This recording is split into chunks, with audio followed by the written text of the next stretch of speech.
Real life no. Hello, good evening, नमस्कार। कैसे हैं आप सब लोग? पिंक टॉक के सेशन में मैं Anupama, associate director pink talk, आप सबका हार्दिक स्वागत और अभिनंदन करती हूँ। दोस्तों, आज मौसम बहुत ही खुशगवार है, एक खूबसूरत सी शाम है और इस खूबसूरत शाम में हमारे साथ मौजूद हैं बीके दिव्या दीदी। दिव्या दीदी हमारे साथ ब्रह्म कुमारी के माध्यम से जुड़ी हैं। ओम शांति दीदी, कैसे हैं आप? ओम शांति। आप कैसे हैं? मैं बहुत अच्छी हूँ। बहुत अच्छा लग रहा है दीदी, आपको फिर से दोबारा अपने मंच पर आमंत्रित करके, आपको फिर से हुँ। अपने साथ पाकर। और मैं आशा करती हूँ जो दर्शक हमारे साथ जुड़ रहे हैं उनको भी बहुत अच्छा लग रहा होगा आपको फिर से यहाँ पे मौजूद जी, देखकर। बहुत टाइम दीदी, बाद आज मिलना हुआ है। बिल्कुल, बिल्कुल दीदी, बहुत दिनों जी। बाद। और दीदी, आज जो हमने टॉपिक लिया है वो बहुत ज़्यादा आज के समय के अनुरूप है। हम कुछ ही दिन में चैत्र नवरात्र का पावन पर्व मनाने जा रहे हैं। 9 दिनों हुँ, तक हम माँ दुर्गा की आराधना करते हैं, उपासना करते हैं और उसी के साथ माँ कामना करते हैं कि माँ अपनी कृपा, माँ अपनी हमारे ऊपर हर प्रकार से अपनी आशीष बनाए रखें। तो इसी विषय पे आज का हमारा चर्चा रहेगा। आज का जो सेशन है इसी पर है और उसका सेशन का नाम है spiritual and cultural significance of Navratri, especially जी, चैत्र नवरात्रि। तो जी। मैं माता के नाम के साथ एक श्लोक के साथ आज के सेशन का शुभारंभ करूंगी। और और हमेशा हम जब भी माँ की पूजा करते हैं, माँ दुर्गा की पूजा करते हैं, हम इसी श्लोक से करते हैं, इसी मंत्र के साथ करते हैं कि या देवी सर्वभूतेषु मातृ रूपेण संस्थिता, नमस्तस्यै नमस्तस्यै नमस्तस्यै नमो नमः। दीदी, आज हम क्या समझेंगे कल्चरल और स्पिरिचुअल सिग्निफिकेंस की? अगर हम बात करते हैं नवरात्रि में, कैसे इस चीज को समझेंगे आज? तो सबसे पहले तो अनुपमा बहन, ये जो हम त्योहार मनाते हैं, इस त्योहार का बहुत-बहुत गहरा मीनिंग है। हम्म। एक्चुअली ये वुमेन की इंटरनल जो पावर है उसका प्रतीक है। हम सिर्फ वुमेन ही क्यों कहें, जो जी। स्पिरिचुअल कोर है हमारा, उस हम्म। स्पिरिचुअल कोर में सेल्फ रियलाइजेशन, स्पिरिचुअल ग्रोथ हम कर पाएँ, इंटरनल इंट्रोस्पेक्शन हो, सेल्फ रियलाइजेशन हो, सेल्फ प्यूरिफिकेशन की प्रोसेस को हम आगे लेकर के चलें।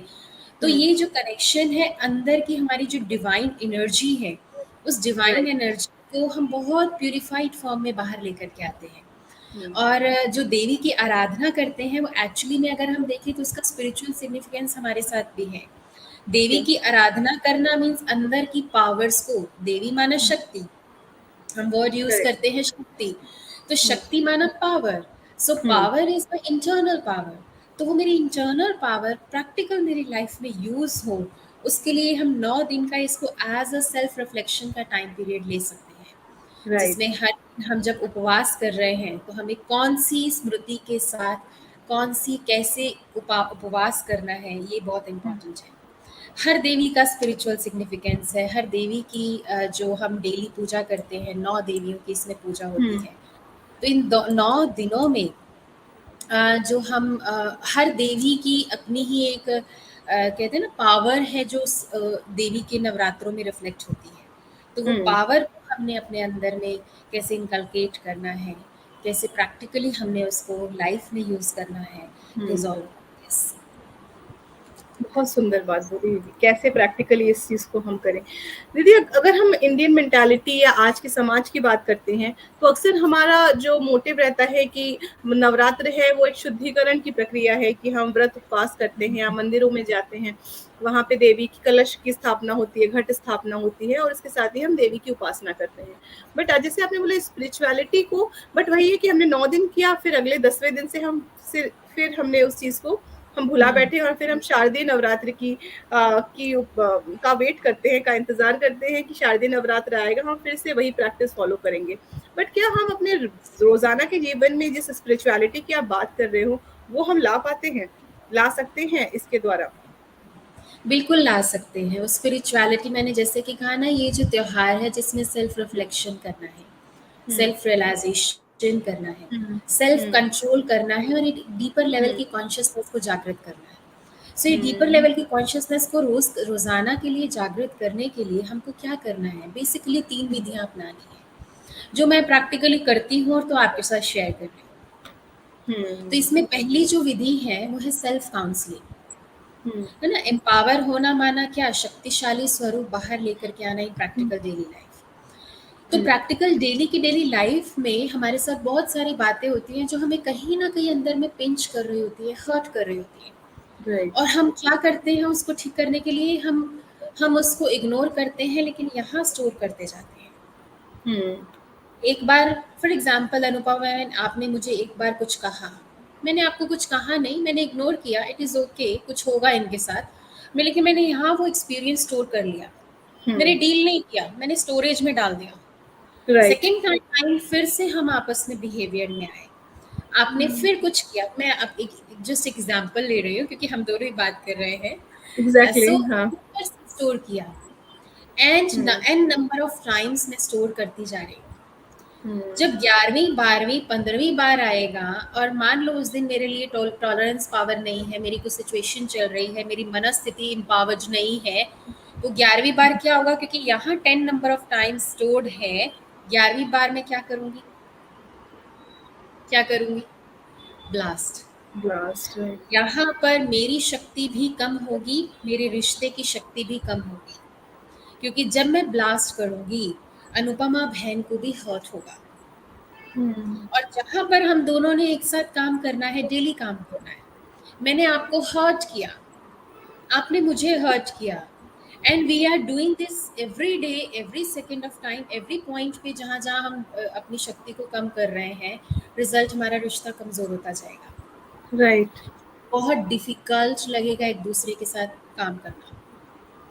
करना क्या है इसमें, छोटी सी बस एक विधि है, सेल्फ काउंसलिंग। माना क्या, मुझे अनुपमा बहन ने आज कुछ कहा, फॉर एग्जाम्पल उनकी मनस्थिति ठीक नहीं थी, उन्होंने मुझे कुछ हम्म। कहा, मैंने हम्म। उसको इग्नोर करके स्टोर नहीं करना, रात को हम्म। सोने से पहले मैंने उसको एक्नॉलेज करना है, उन्होंने मुझे कहा मुझे हर्ट हुआ है, hmm. I accept, I get hurt, hmm. Right.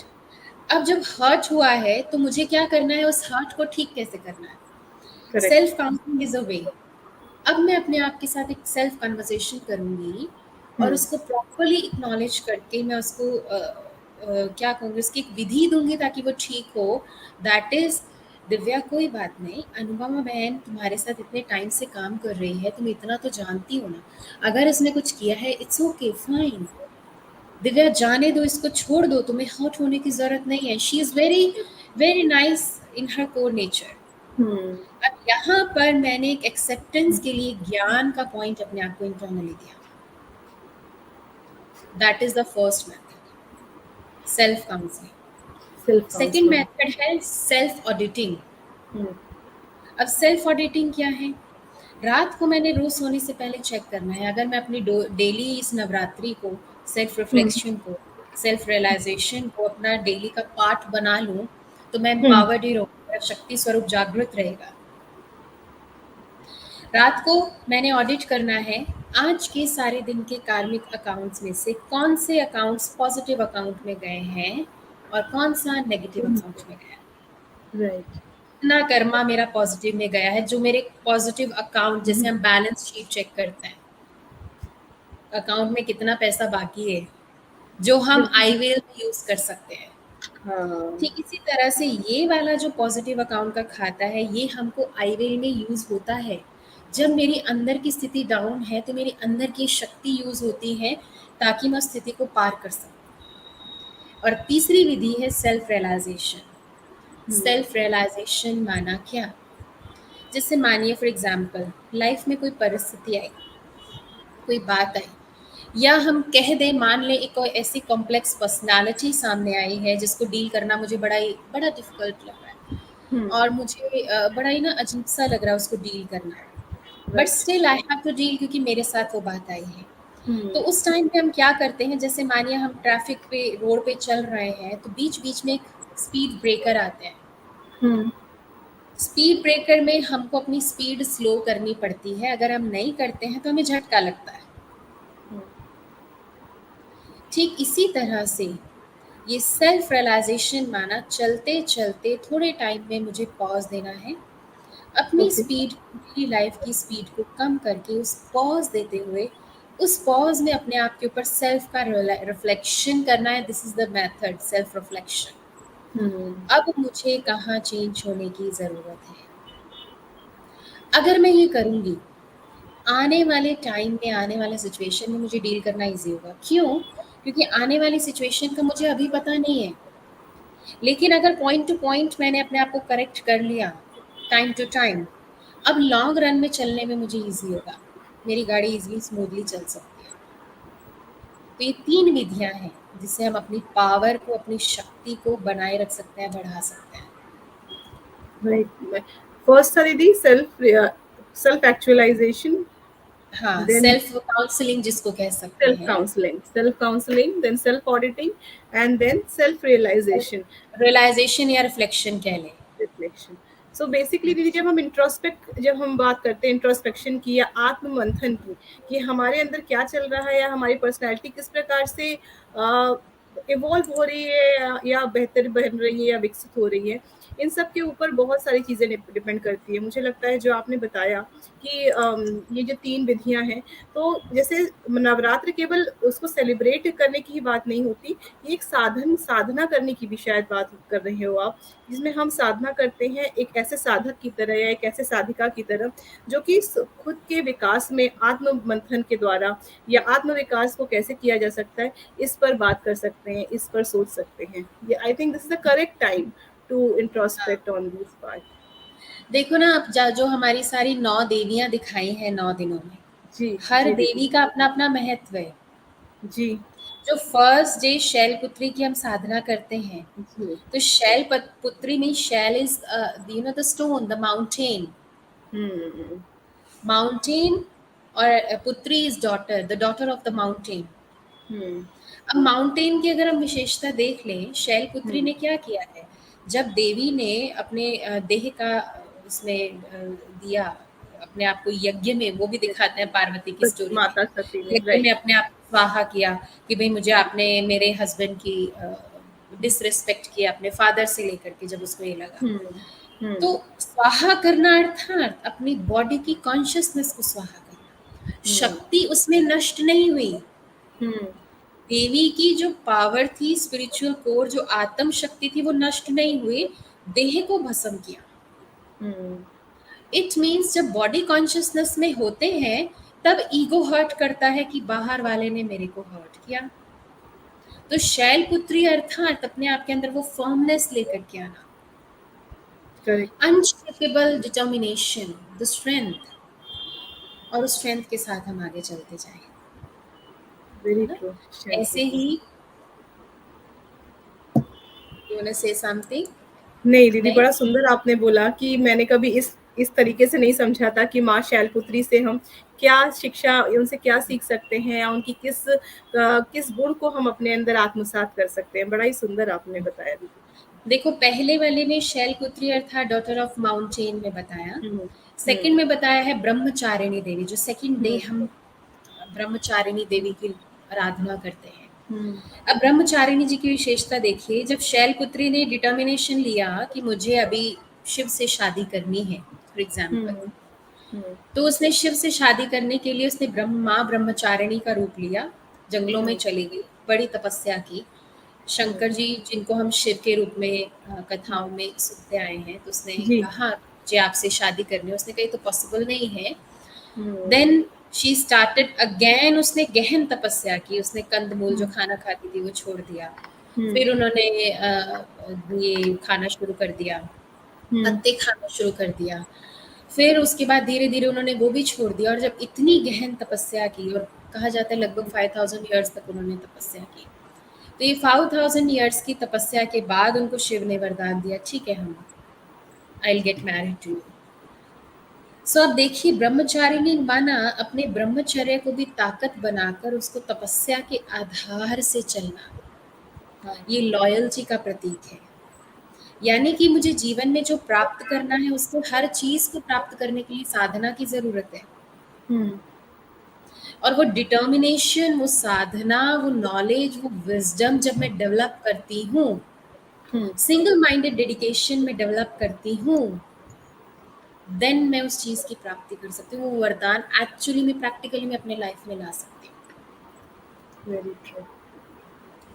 Otherwise वो लाना इज़ वेरी डिफ़िकल्ट। हम सोचें कि बैठे-बैठे मेरे को मिल जाए, या मैं हुँ, कर रही हूँ, मुझे मिल नहीं रहा, तो मुझे हुँ, चेक करने की ज़रूरत है, कहाँ पर मेरा डेडिकेशन कम हुआ है? हुँ, कहाँ पर मुझे जो डिटर्मिनेशन चाहिए, मुझे जो विज़डम चाहिए उस चीज़ को प्राप्त करने के लिए, वो कितनी डेवलप हुई हुँ, है ना? तो ये करेक्ट। है सेकंड डे का हमारी प्रैक्टिकल लाइफ से significance. It is my journey I think. So उस राइट। जर्निंग के आधार पर हम प्रैक्टिकली लाइफ को फिर ब्यूटीफाई कर सकते हैं। हुँ, फिर जो थर्ड डे आता है, माँ चंद्र घंटा। चंद्र चंद्र। घंटा जी का हम क्यों दिखाया है? जब आए शिव बारात लेके, शंकर जी के स्वरूप में जो दिखाया है, शिव बारात हुँ, लेके आए।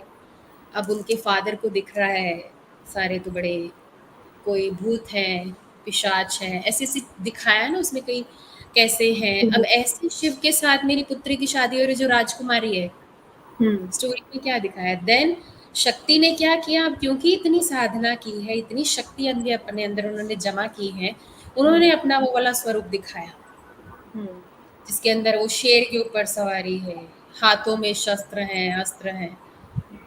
और फिर चेहरे पर पूरा गोल्डन गोल्डन चेहरा है, बिल्कुल सत्वप्रधानता का प्रतीक है।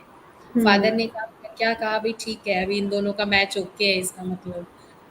एंड देन फादर एग्रीड, ठीक है तुम शादी कर लो इसके साथ। फिर जब जैसे ही परसेप्शन चेंज हुआ अपनी पुत्री को देख करके, जो बारात, शिव की बारात दिखाई जा रही थी, वो भी चेंज हो गई देवी देवताओं में।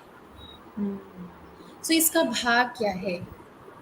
सो इसका भाव ये है कि मैं जब अपने संपूर्ण आत्मा की प्यूरिटी की स्टेज में स्थित करूंगी, हुँ, कंप्लीट सत्व प्रधान, golden is the the colour, it represents the the divine energy, या जिसको कहें कि जो सत्व प्रधानता का प्रतीक है। सत्व प्रधान मीन्स सत्यता की प्रधानता का प्रतीक है। ओके। तो जब इस सत्यता की प्रधानता के स्वरूप में मैं स्थित हो जाती हूँ, तो बाहर की सिचुएशंस ऑटोमेटिकली ठीक हो जाती हैं। हुँ, तो मुझे कुछ करने की ज़रूरत नहीं पड़ती। हुँ, हुँ। आपको कुछ मतलब क्वेश्चन नहीं आ रहा? हाँ, मुझे इसमें दीदी थोड़ा-सा ये समझना था, मैं अगर प्रैक्टिकली बात करती हूँ, जो अगर मतलब अगर हमारी मनःस्थिति अगर अच्छी है, एक स्थिर भाव में है या सत्गुण से युक्त है, तो चाहे हमारे आस-पास दुनिया हिलती रहे, डावाडोल होते रहे, लेकिन हम अपने परिस्थिति में, स्थिति में स संयम बना के चलेंगे। कुछ ऐसा शायद आप भाव बताने की कोशिश हाँ, कर रही अगर हैं। आप देखो फॉर एग्ज़ाम्पल, अगर मैं और आपको क्लैरिफ़ाई करने के लिए एग्ज़ाम्पल लूँ, विष्णु जी को जी, आपने देखा है भवसागर में दिखाते हैं। बिल्कुल दीदी। हुँ, वो लेटे हुए हैं बड़े आराम से। एक तो हुँ, 5 नाग वाली शैया है, वो साँप सारे ऐसे ऊपर हैं, पंखा भी झल रहे हैं। पूरे साँप राउंड है और उसके ऊपर बड़े प्यार से लेटे हुए हैं। इधर लहरें हुँ, आ रही हैं, इधर तेज़ लहरें आ रही हैं। आप अगर देखेंगे भवसागर को शांत नहीं दिखाते। तो हुँ, चारों ओर हलचल वाला सागर होता है, हुँ, लेकिन वो बड़े आराम से उसको भी शैया समझ के लेट रहे हैं। करेक्ट। इट रिप्रेजेंट्स आत्मा की highest stage, highest hmm, spirituality की हाईएस्ट स्टेज, जिसको हम कह सकते हैं spiritual maturity. See there are hmm, two things, we all are mature, हम हुँ, सभी मैच्योर हैं, but the spiritual maturity is different from the maturity. Exactly. Spiritual maturity आपके अंदर की वो विजडम है, हुँ, अंदर की वो ताकत है जो आपको प्रैक्टिकल लाइफ में देवता समान कहलाते। कई लोग कहते हैं ना, ये व्यक्ति तो बड़ा देवता है। तो वो हुँ, देवता क्यों है? क्योंकि वो अपनी पावर को यूज कर रहा है। किसी एक पर्टिकुलर गुण की उसके अंदर पावर है, वो गुण उसके अंदर बड़ा अच्छा क्वालिटी में स्थित है, इसीलिए उसको देवता कह दिया है। बहुत सुंदर। जी दीदी। सो फिर आगे जब हम चलते हैं, सो माँ कुष्मांडा की अगर बात करें, सो ये नव दुर्गा में फिर से पुनः इसका एक मैनिफेस्टेशन है, हुँ, जिसके अंदर आगे चलते हैं तो इसमें सिमिलरली बहुत उसकी लाइट है, उसकी पावर है, वो बैठी हुई उसी में ही है। हुँ, उनकी कल्याणकारी की स्थिति का दिखाया जाता है। फिर उसके अंदर दिखाया है आसुरी वृत्तियों पर विजय प्राप्त करने की अमृत कलश उन्होंने हाथ में लिया हुआ है। देखो इधर से कई सारे अस्त्र शस्त्र हैं, फिर एक जगह कमंडल है और एक जगह माला है। करेक्ट। तो कमंडल इस बुद्धि रूपी जिसको कहें पात्र में शीतलता का जल हो, उस जल के आधार से, उस ज्ञान के जल से आधार से हम प्रैक्टिकल बाकी सारी आसुरी वृत्तियों पर विजय प्राप्त कर सकते हैं। तो हमारे अंदर की आसुरी वृत्तियां माना क्या, हमारे अंदर की नेगेटिव कॉन्शियसनेस। कई बार चलते चलते लाइफ में बड़ी सारी चीजों में नेगेटिव आ जाता है, अरे कितना करना पड़ेगा इनके लिए, बहुत, अब कुछ तो हद होनी चाहिए, कहीं तो एंड होना चाहिए। होता है दीदी, हाँ लगता है पेशेंस अब नहीं रहा, अब जवाब दे रहा है। सो ये अंदर की जो शक्ति है वो कम हो गई तो नेगेटिविटी हावी हो गई। अंदर की शक्ति कम क्यों हुई, जहां बुद्धि रूपी कमंडल में शीतलता का जल होना चाहिए था, विजडम का जल होना चाहिए था, वो सूख गया। एग्जाम्पल ले रही हूँ मैं। और जैसे ही वो सूख गया तो मुझे बाहर से डिफिकल्टी आ जाती है, और जब ये बिल्कुल। डिफिकल्टी आती है so then you know I feel so, क्या कहें हम, डिसहार्टनमेंट आ जाती है, एंथुसियाज्म नहीं रहता, बस अब छोड़ दे इनको, क्या है ये, दीदी है कई ना। बार ऐसा होता है, मतलब रियल लाइफ में भी हम, अगर आप जो बोल रहे हो बिल्कुल सही, कि अब लगता है बस मैंने अपने तरीके अपनी तरफ से कर दिया, अब मेरे बस का नहीं है, और जस्ट सब छोड़ दो अब। तो क्या दीदी वो हम्म, सही अप्रोच होता है, या अगर हम माँ कुष्मांडा की देखो बात करते हैं नहीं कि है। वो हम्म मेरी अंदर की नेगेटिव वृत्ति जब मेरे पे हावी हो गई तो मैं देव वृत्ति में नहीं रही, हम्म तो मेरी वृत्ति परिवर्तन हो जाती है, आसुरी वृत्ति कह सकते हैं हम इसको। शब्द थोड़ा टफ है but hmm actually it is like that.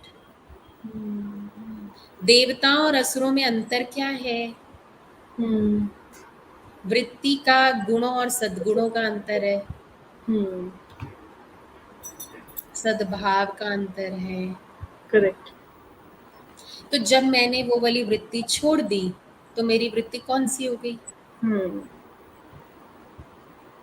तब वो अगर हम मुझे आसुरी की पहले तरफ डिसहार्टनमेंट जाए। आया देन हम्म मुझे फिर गुस्सा भी आएगा, हम्म देन वृत्ति चेंज हो गई।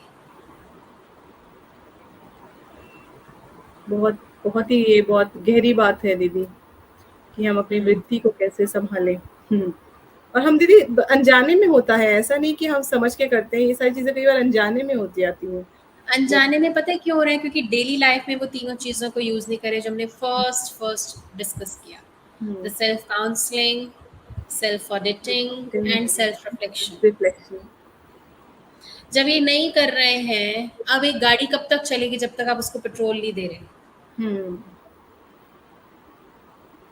आप गाड़ी को चलाए जा रहे हैं, चलाए जा रहे हैं, यूज करे जा रहे हैं, अप एंड डाउन में जा रहे हैं, हिली एरिया में जा रहे हैं, माउंटेन में चढ़ रहे हैं, ऊपर में पहाड़ में जा रहे हैं, गाड़ी हम्म की एनर्जी यूज हो रही है, पेट्रोलिंग खत्म होती जा रही है, मैंने फील ही नहीं किया। अब हम्म मिड ऑफ द माउंटेन के पाथ में मैं जाके खड़ी हो जाऊं, अब क्या करूं, हम्म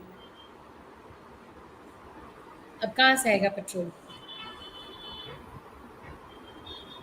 सो जब मैं खड़ी हो जाती हूँ मीन्स ये मुझे स्टॉप करने वाली वृत्ति आ जाती है, यहाँ पर ये जो आ जाता है ना, बस हो गया।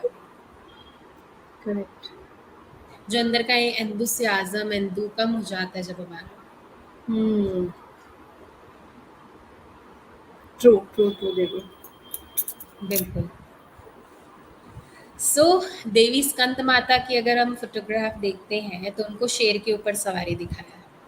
फिर जी। उनके दो हाथों में, सेम दो हाथों में, ऊपर के दोनों हाथों में कमल पुष्प होता है, और नीचे के एक हाथ में स्कंद उनका जो पुत्र है उनको दिखाते हैं, और एक हाथ उनका अभय मुद्रा में हम्म है, ये देने की मुद्रा में है। सो इसका हम्म भाग क्या है, सो इसमें ये कह रहे हैं दो भुजाएं अर्थात कमल पुष्प में आना, अर्थात जो क्या कहे उसमें, न्यारा और प्यारा रहने की स्टेज अच्छा। है ना। हम चीज अपनी लाइफ में रह भी रहे हैं बट डिटैच्ड भी हैं और बहुत लविंग भी हैं। बैलेंस है, डिटैचमेंट एंड लविंग होने का।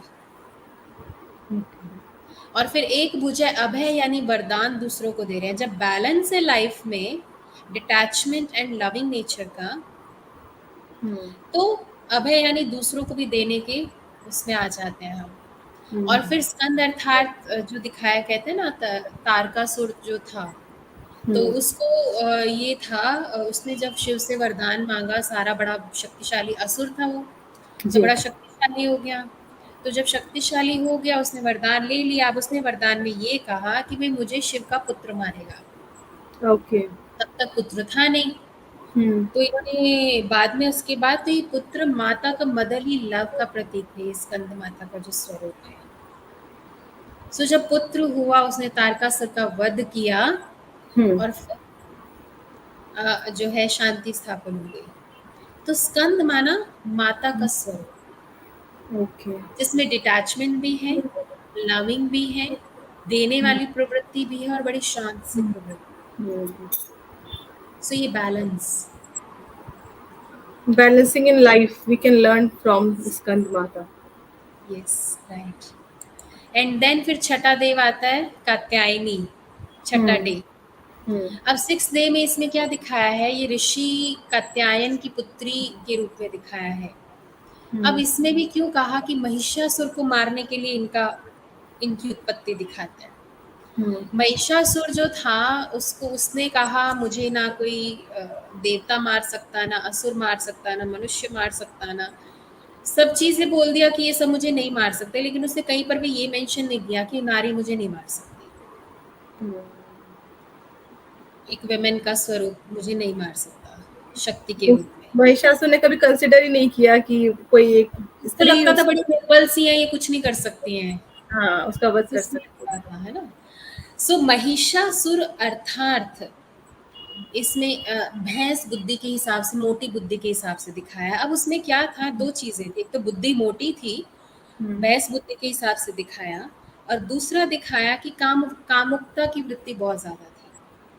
तो जब स्कंद माता उनके सामने गई, तो बड़ी सुंदर, बड़ी, उसको तो बड़ा प्रभावित, आकर्षित हो गया, उसने प्रपोजल दिया, I want to marry you.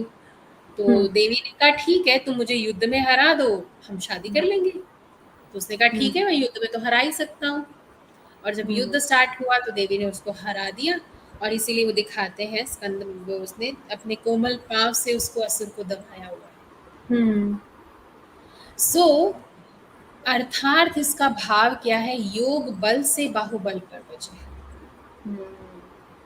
सो ये जो अंदर का योग है, उसको पता है, शी इज वेरी डिटर्मिन, मुझे क्या करना है, मैं किस लिए आई हूँ।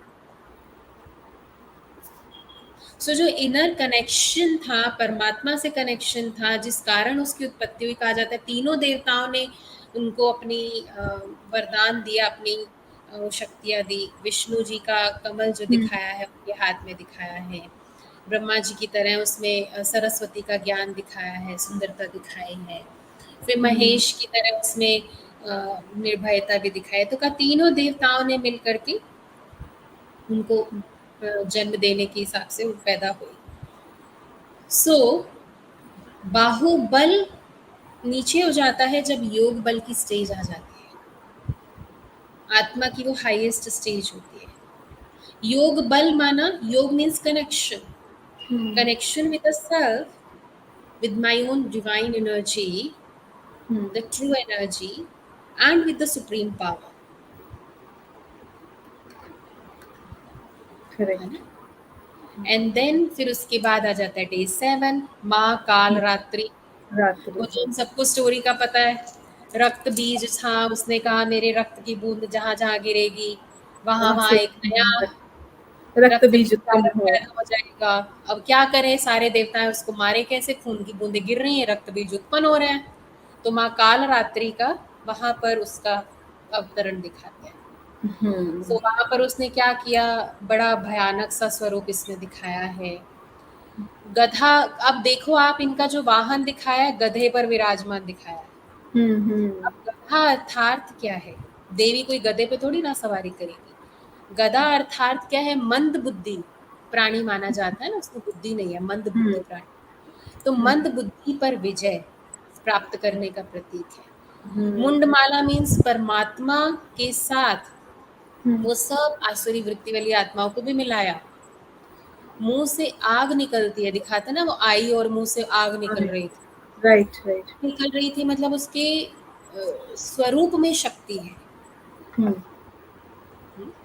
और नेक्स्ट फिर देन डे 8 आता है माँ गौरी, और है ना। गौरी दिखाते हैं कि पता नहीं क्या हुआ, पार्वती का रंग काला हो गया, तो ब्रह्मा जी हम्म, के पास गई। उसने कहा भाई मैं क्या करूं। उन्होंने हम्म, कहा आप जाओ, मानसरोवर एक है, इसमें हम्म, जाइए, आप स्नान कीजिए और आपका ठीक हो जाएगा। और काल करेक्ट। रात्रि भी एक उसमें कहते हैं कि जब वो मानसरोवर में गई तो हम्म, उनका वो जो ब्लैक स्किन था वो सारा अलग हो गया। तो जो ब्लैक ओके। स्किन अलग हुआ उसको भी काल रात्रि के रूप से भी एक दिखाते हैं एक स्टोरी में। और हम्म, फिर वो गौरा मतलब उसमें कलर फेयर फेयर हो गया माता का फिर से। गौर वर्ण की हो गई। हाँ, गौर वर्ण की हो गई। तो ये क्षमा की देवी के रूप से दिखाया है। रंग हम्म, काला पड़ा, फिर मानसरोवर में गए और फिर वो ठीक हो गया। हम्म, अर्थात कि जब हम ज्ञान रूपी मान सरोवर में डुबकी लगाती है आत्मा, हम्म, तो उसका रंग गोरा अर्थात प्यूरिटी, उसके अंदर डिवाइन वर्च्यूज हम्म, क्वालिटीज उत्पन्न होनी शुरू हो जाती है और आत्मा कंप्लीट सत्व प्रधान हो जाती है। और फिर माँ सिद्धिदात्री डे 9, हम्म, सिद्धिदात्री नाम से ही समझ में आ रहा है, सिद्धियां देने वाली, उद्या देना। हाँ। नौ निधियां देने वाली, हम्म, प्राप्तियां करवाने वाली, सर्व कलाएं देने वाली, हम्म, अष्ट शक्तियां देने वाली। तो वो हम्म, आत्मा का जो सिद्धि स्वरूप है, देखो अगर आप इस सारी जर्नी को देखो, सारी देवियों की जर्नी को देखें हम, तो ये सारी जर्नी में सारी देवियों से एवरी डे हम बहुत कुछ सीख रहे थे, एब्सोल्युटली। है ना। एवरी डे हम बिल्कुल। कुछ ना कुछ सीख रहे हैं, हम उस हिसाब से चल रहे हैं। एंड देन जब लास्ट में 9वां डे सिद्धिदात्री मीन्स आत्मा की हाई एलिवेटेड स्टेज का टाइम आ गया, हम्म, जब इतना सारा रिफ्लेक्शन, इतना सारा काम अपने ऊपर हुआ है, इतनी सारी चीज़ों को हमने विन कर लिया है, विजय प्राप्त कर लिया अपने अंदर, एंड देन वो सिद्धिदात्री का स्वरूप।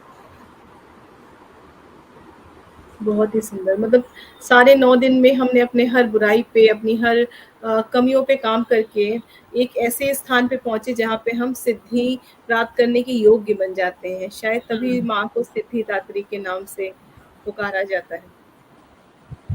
जी, बहुत अब सुंदर आप दीदी। बताओ आपको और क्या प्रश्न आ रहे हैं।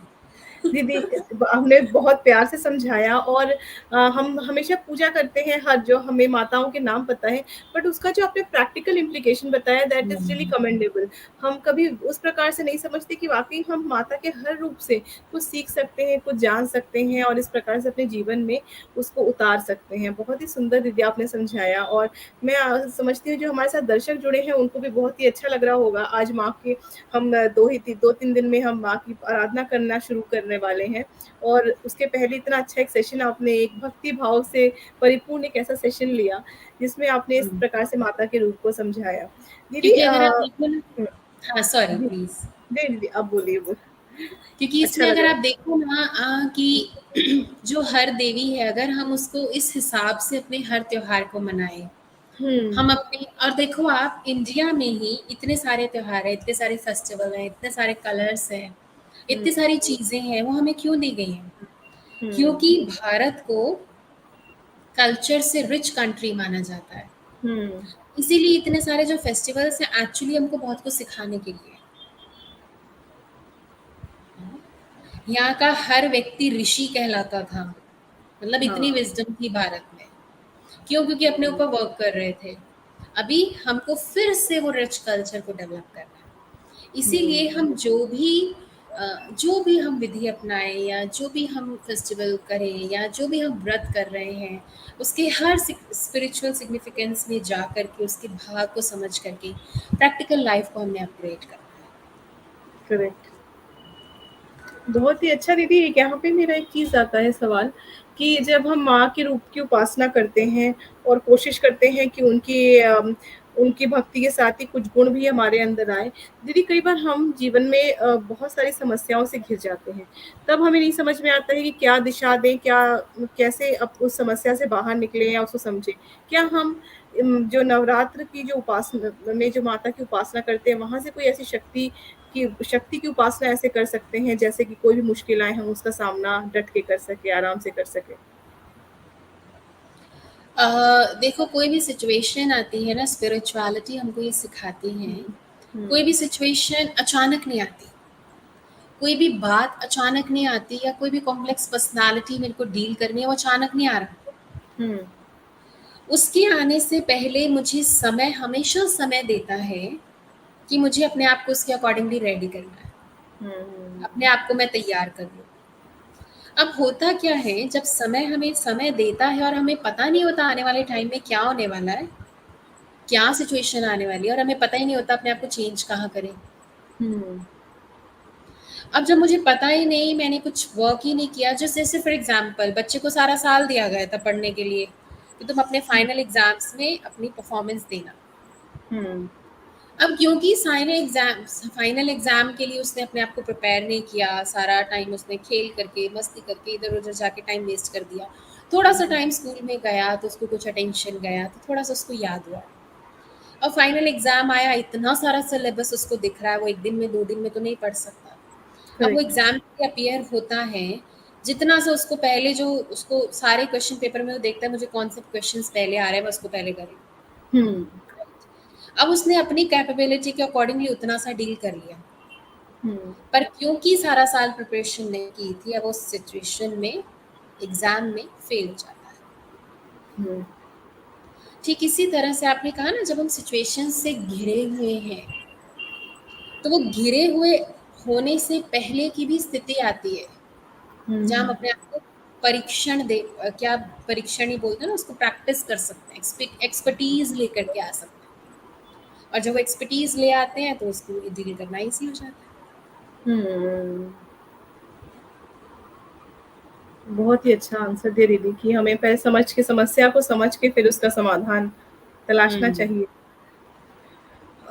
दीदी ऐसा, एक्चुअली ये टॉपिक ही ऐसा है, आपसे बात करना ही इतना अच्छा है कि चलता रहे, तो मतलब हमें कोई खत्म ना हो, ऐसा ये सेशन होते हैं, ऐसे टॉपिक होते हैं। बट हमारे पास समय अभाव होता है, समय की कुछ पाबंदी होती है।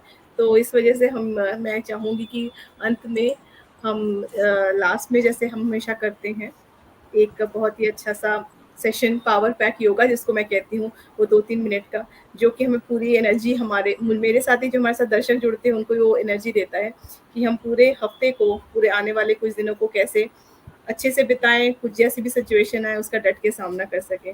दीदी एक योगा का एक छोटा सा अगर सेशन हो जाए। हाँ, तो हम योग प्राणायाम। कभी कर लें, फिर प्रैक्टिस कर लें। बिल्कुल ठीक है, दीदी। चलिए। तो अभी इसमें हमने क्या करना है, अपने इंटरनल पावर की ओर जाना है, अपने अंदर की शक्ति की ओर जाना है, हम्म। और अपने आप के साथ कनेक्ट करना है। ठीक है, तो मैं आपको कुछ कमेंट्री से थॉट्स देती जाऊंगी, फिर हम इसको वाइंड अप करेंगे। चलिए, बैक को स्ट्रेट, बाहर की सभी बातों से कुछ देर के लिए परे, कोई संकल्प नहीं।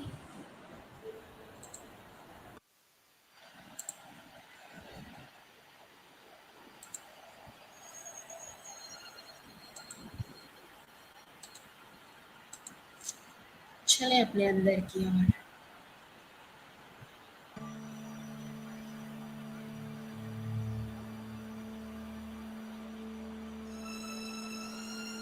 देखिए अपने आप को,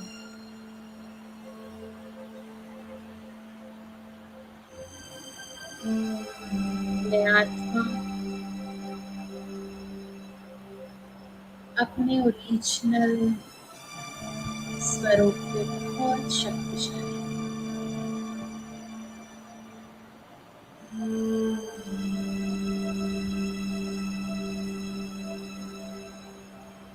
पॉजिटिविटी की पावर से भरपूर,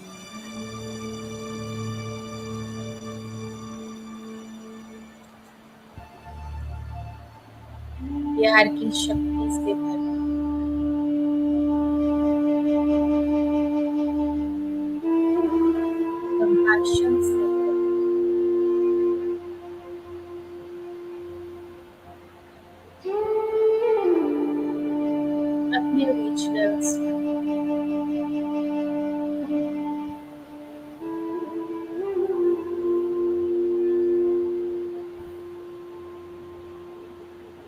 अपने शक्तिशाली सत्ता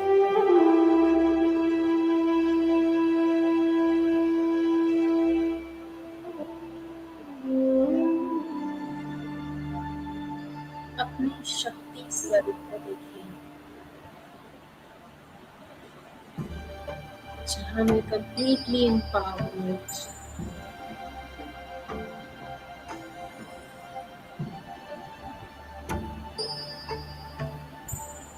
full of energy,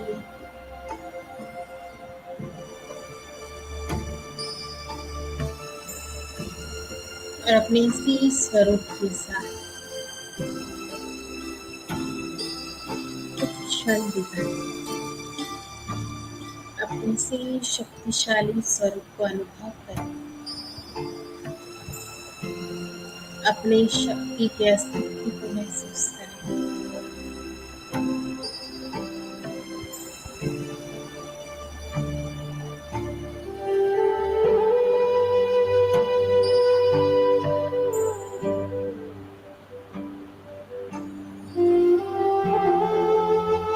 इसी शक्ति के साथ मैं पुनः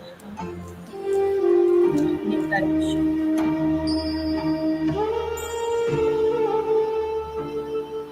इसी शक्तिशाली स्वरूप के साथ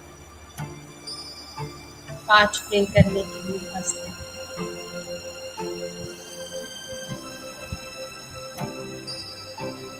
ओम शांति।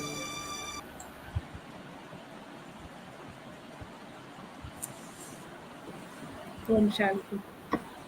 ये बहुत ही सुंदर था, खासकर जो ये जो संगीत रहता है, जो म्यूजिक का इफेक्ट रहता है, ये बहुत ही ज़्यादा दीदी कामिंग और सूदिंग रहता है, बहुत ही सुंदर। और दीदी इसके साथ ही मैं आज का सेशन यहीं पे समाप्त करने की आज्ञा चाहूँगी। और सबसे जी। पहले पिंकिश की तरफ से, पिंकिश फाउंडेशन की तरफ से आपको, ब्रह्म कुमारीज़ को हार्दिक आभार और धन्यवाद कि आप हमारे साथ इतने दिन से जुड़े हैं और इस प्रकार से हमें एक सही मार्गदर्शक, एक मार्ग दिखा रहे हैं। जीवन में मार्गदर्शक का होना बहुत ज़रूरी है और वो आप दीदी जो स्पिरिचुअलिटी के माध्यम से, भक्ति के माध्यम से हो, चाहे प्राणायाम योगा के माध्यम से हो, जो आप हमें रास्ता दिखा रहे हैं, ये इसके लिए हम आपके प्रति आभारी हैं, ऋणी हैं। और धन्यवाद स्पेशली आपको दिव्या दीदी, आप इतने दिनों बाद आए।